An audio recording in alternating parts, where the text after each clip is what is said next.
झाल्यानंतर म्हणजे इथे हनुमान मंदिर आहे, त्या हनुमान मंदिरात त्यांचा जन्म झाला आणि त्यानंतर आईची इच्छा पूर्ण त्यांनी मुंबईला जाऊन कालनिर्णय हे जे आपण बघतो कॅलेंडर आहे, संपूर्ण पंचांग कालनिर्णयाचा आहे, त्या हिंदू शास्त्राप्रमाणे संपूर्ण कालनिर्णयाची रचना केलेली आहे आणि ती इच्छा पूर्ण होण्यासाठी आपलं राहतं घर त्यांनी या मंदिरासाठी त्यांचीच जागा होती, पण त्यांनी त्याला आजूबाजूचा परिसर सगळा सजवून त्या ठिकाणी केली आणि जी मंदिर बांधलेलं आहे ते संपूर्ण अतिशय दुर्मिळ असं मंदिर आहे आणि शास्त्रीय पद्धतीने बांधलेलं आहे।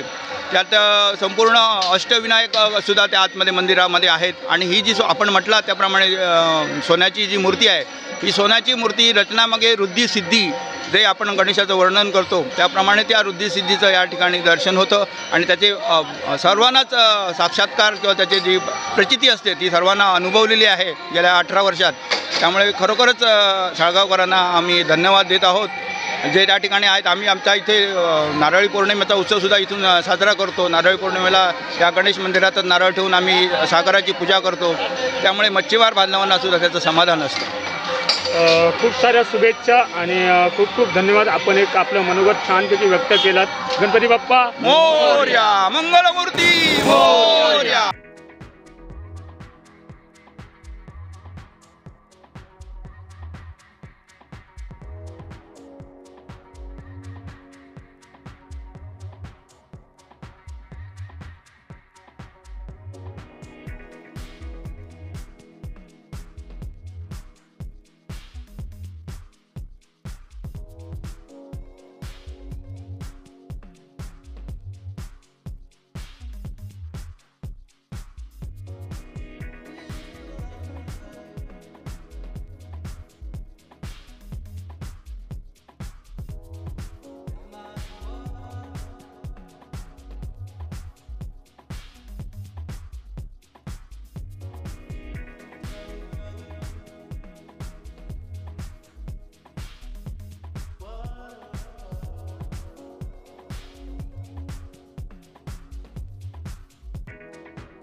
आज मालवणमध्ये मेढा मालवण राजकोट इथे मागे गणेश जयंती उत्सवानिमित्त भरपूर असंख्य असे भक्तजन इथे उपस्थित आहेत।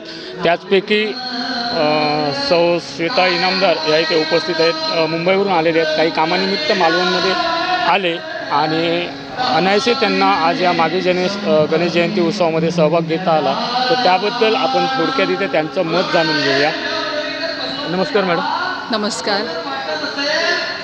आपलं मत सांगा, म्हणजे आपल्याला कसं वाटलं इकडे मालवणमध्ये येऊन, या मंदिरामध्ये येऊन? मी ना मालवणचं जे मेढ्याचं जे सोन्याचं गणपती हे मंदिराबद्दल ना खूप वर्ष ह्याची ऐकते, म्हणजे ह्याची प्रसिद्धी खूप आहे आणि मला ही अगदी मनापासून इच्छा होती की आज कधीतरी मला या देवळात दर्शन मिळावं आणि आज मला दर्शन मिळालं.